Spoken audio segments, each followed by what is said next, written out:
감소에 따른 그 실직자 문제를 논했을 때 정부가 모든 일자리에 대한 책임에 대해서 저희가 교차조사 때 언급하였습니다. 그에 대하여 대책 마련은 해야 한다라고 주장했는데 맞습니까? 네, 맞습니다. 그 대책 마련이 소득세라고 주장하는 건 맞습니까? 네, 맞습니다. 그러면 이러한 대책 마련을 위한 소득세가 굉장히 클 것으로 예상이 됩니다. 맞습니까? 네. 그러면 소유주에게 그렇게 큰 금액을 부과하게 된다면 나타날 부작용이 굉장히 많을 것으로 생각이 됩니다. 앞서 제가 말했듯이 그렇게 큰 금액을 부과할 바에 로봇을 사들이지 않고 차라리 인력을 쓰겠지요. 그러면 로봇 시장이 축소가 되는 것에 동의하십니까?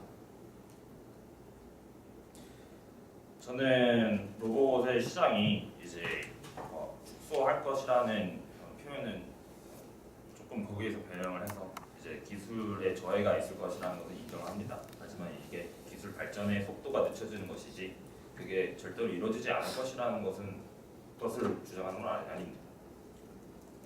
추가로 말씀드릴 게 있는데 이 시장과 이 기술 속도는 조금 다른 문제를 가지고 있습니다. 이 시장은 말 그대로 사는 사람이 있어야 제품을 만들고 그 제품을 팔아갈 수 있습니다. 근데 로봇을 사는 사람이 줄어든다는 건 시장이 축소가 되는 게 맞습니다.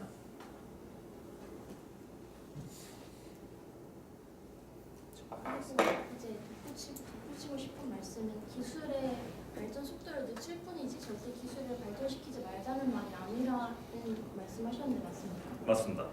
그런데 이제 말씀하신 대로 모든 잃어버린 일자리를 충당할 정도의 책임을 갖는 국가고 그것을 세금으로 로봇을 소유하는 사람들에게 부과한다면 그게 과연 기술의 일부 더디어짐만 야기할 뿐이지 기술의 전체적인 저해를 가져오지 않을 가능성이 얼마나 된다고 생각하십니까? 그것이 양분될 수 있다고 생각하십니까?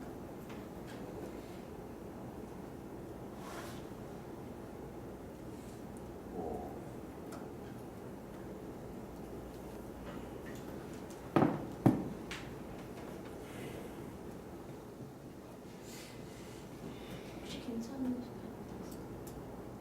혹시 한 문장으로 다시 한번.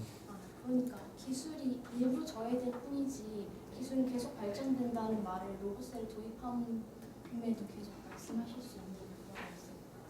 저희가 주장하고 싶은 것은 이제 로봇 세금을 거두어서 이제 사회에 환원하는 정책 마련이 필요하다고 생각을 하고요. 그리고 이제 세금을 부과를 한다고 해서 이미 우리 현재 사회에서는 이미 기업들도 법인세를 내지 않습니까? 법인세를 낸다고 해서 그 기업의 운영에 차질이 생기는 것은 아니라고 생각합니다.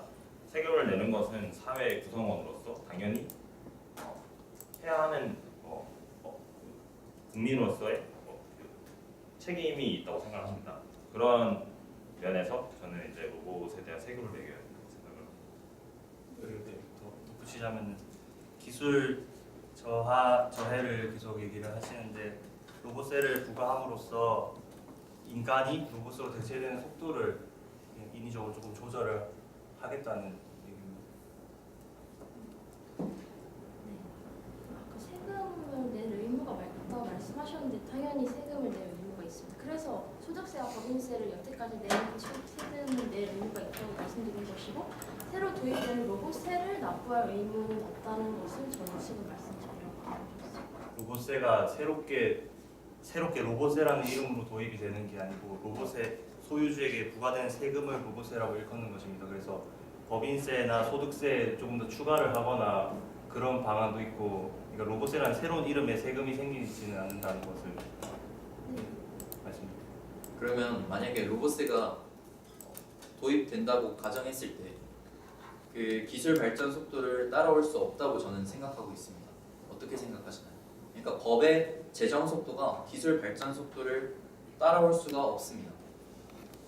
지금도 큰 문제가 되고 있는 것 중에 예를 들자면 전동 킥보드와 같은 것을 어떻게 구분 지을 것이냐 하는 문제가 있습니다. 비이클 같은 걸로 정의를 할 것이냐 혹은 자전거 같은 걸로 정의를 할 것이냐 이러한 문제가 있습니다. 어떻게 생각하시나요? 네, 바로 저희 주장도 말씀하신 것과 비슷하게 이제 기술력의 발전이라는 것은 기하급수적으로 일어나는 것이기 때문에 사회적 여파가 굉장히 빠른 시일 내에 우리가 준비가 안 된 채 발생할 수 있다는 것을 말씀드리고 싶은 것입니다. 그렇기 때문에 로봇 세금에 대한 준비, 그 정책 마련에 대한 생각을 지금 하는 것이 되게 시급하다는 것을 주장하는 것입니다. 잠깐만요. 여기에서 우리 지금 이번 껐어요. 이따가 다 드릴게요. 남은 시간을 그 청중들의 이해를 돕기 위해서요. 여기 개념정의 한 번 더 하시고 가시죠. 왜냐하면 지금 여기에서 로봇이라는 건 로봇을 이용해서 생산하거나 서비스한 주체에게 부과하는 세금이라고 얘기해 주셨어요. 그랬더니 뭐 퀵보드 얘기도 나오고 근데 처음에 이 보고서가 처음 나왔을 때 보면 데이터 분석과 교환을 위한 목적으로 상호 연결되고 센서를 갖춘 물리적인 기계인데 예를 들어 퀵보드 로봇이다. 뭐 내야 됩니까? 아니죠. 그 로봇 모든 그 예를 들어서 컴퓨터 데이터 분석과 교환을 목적으로 하는 이거 아니잖아요. 예시가 네. 그 로봇의 정의에 대한 예시가 아니라 네. 기술 발전 속도가 굉장히 빠르고 네. 그 속도를 법적으로 따라올 수 없다. 예. 그에 대한 예시로 비익글을 든 것입니다. 그랬을 때 지금 로봇이라는 거는 지금 얘기하고 있는 거는 개념이 두 양 팀은 다 이제 개념 정의가 끝나셨기 때문에 그걸 제가 상의하라고 말씀드렸기 때문에요. 돼 있을 텐데 그럼 청중들에게 그 로봇이라는 게 로봇을 통해서 소득을 벌어들이는 거에 대한 걸 하시는 건지 그래서 로봇을 개인에게 부과하는 건지 아니면 그 개인이나 기업이나 그 로봇을 통해서 생산하거나 서비스한다는 것은 뭔가 소득을 벌어들이는 거잖아요. 예. 그거에 대해서 좀 설명을 해주세요. 네.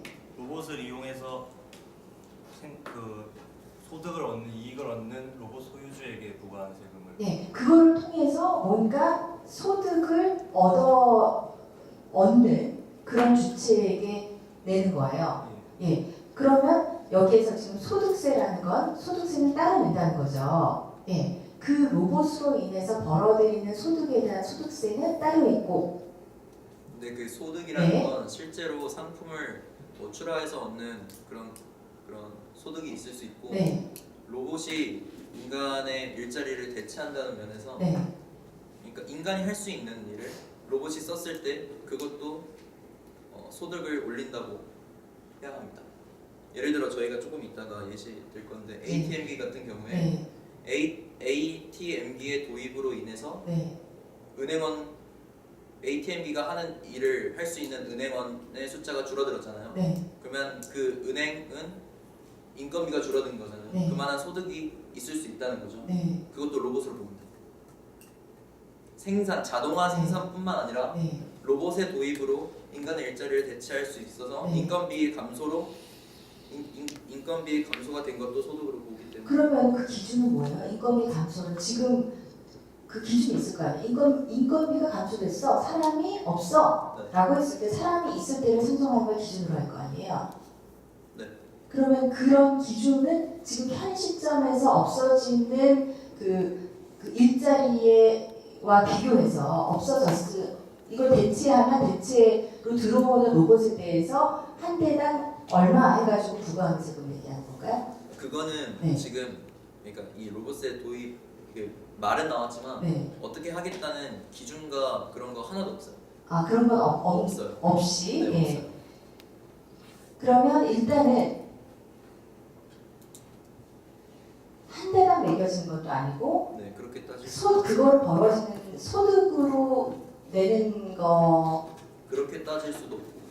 없고요. 그럼 어떻게 매기는 건지 전혀 모르고요. 네, 지금 그래서 기준이 애매하다는 문제를 갖고 있습니다.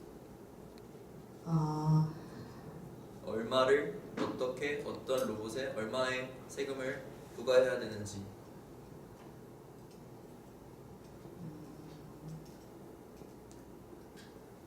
혹시 예를 하나만 들어주실 수 있으세요? 로봇이에요. 네.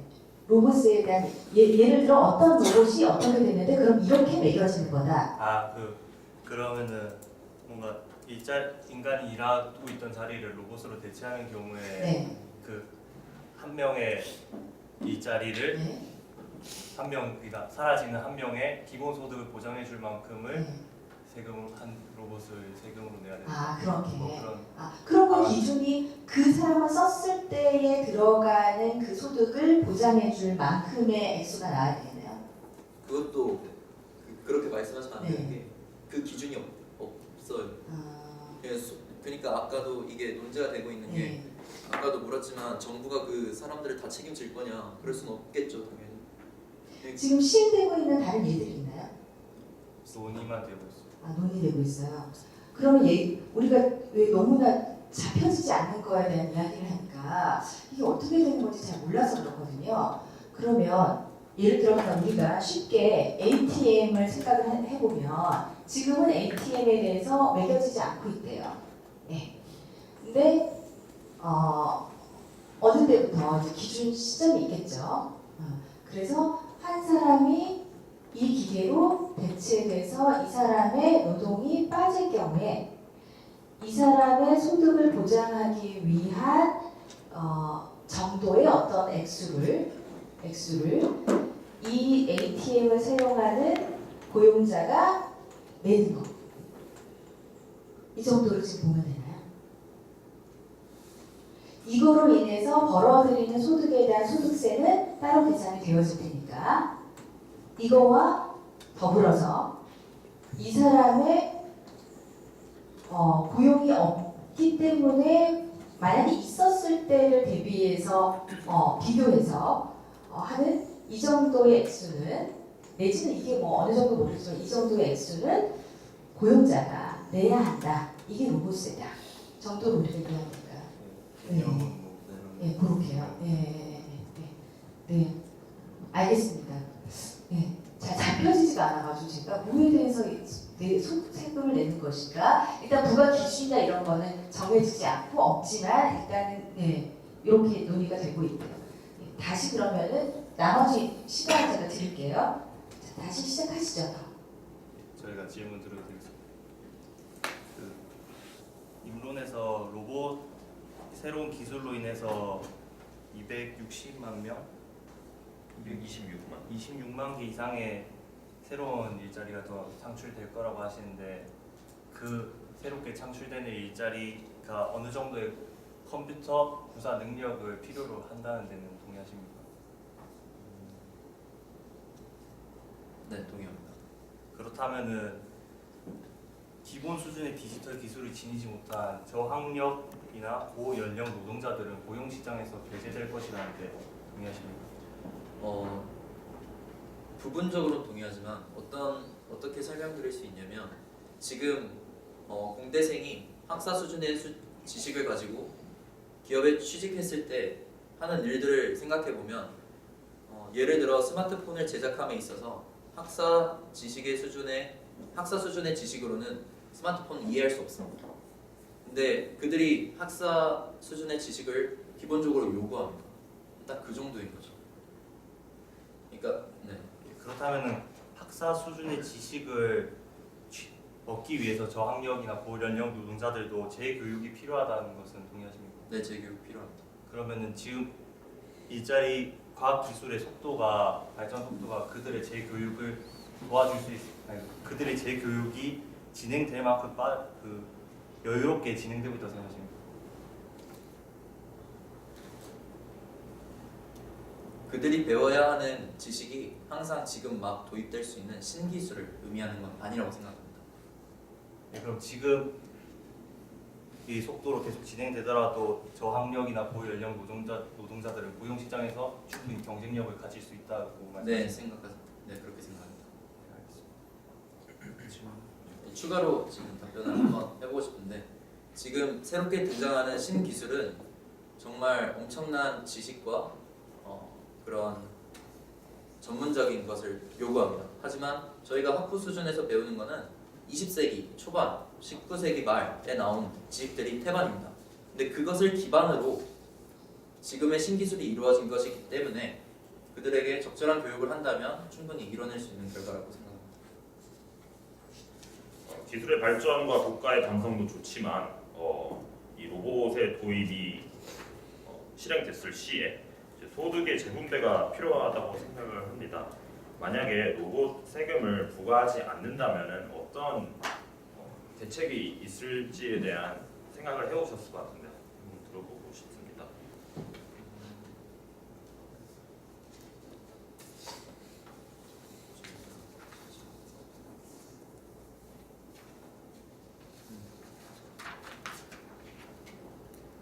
만약에 로봇세를 부과하지 않는다면 로봇에게 엄청난 이익이 갈 것처럼 말씀하셨습니다.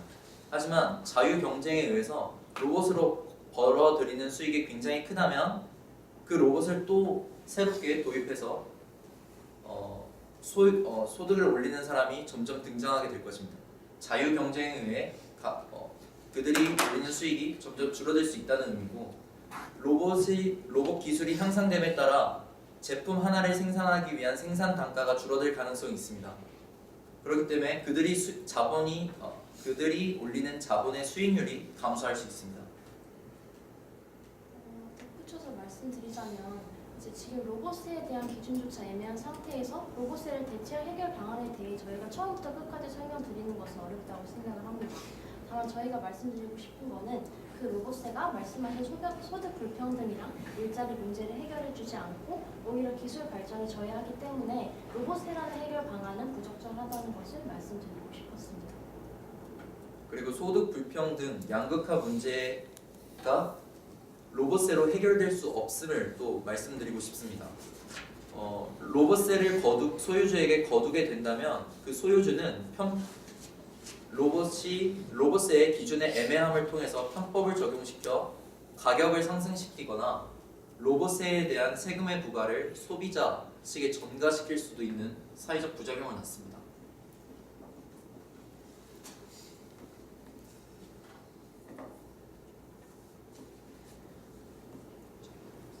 하나 질문 드려도 될까요?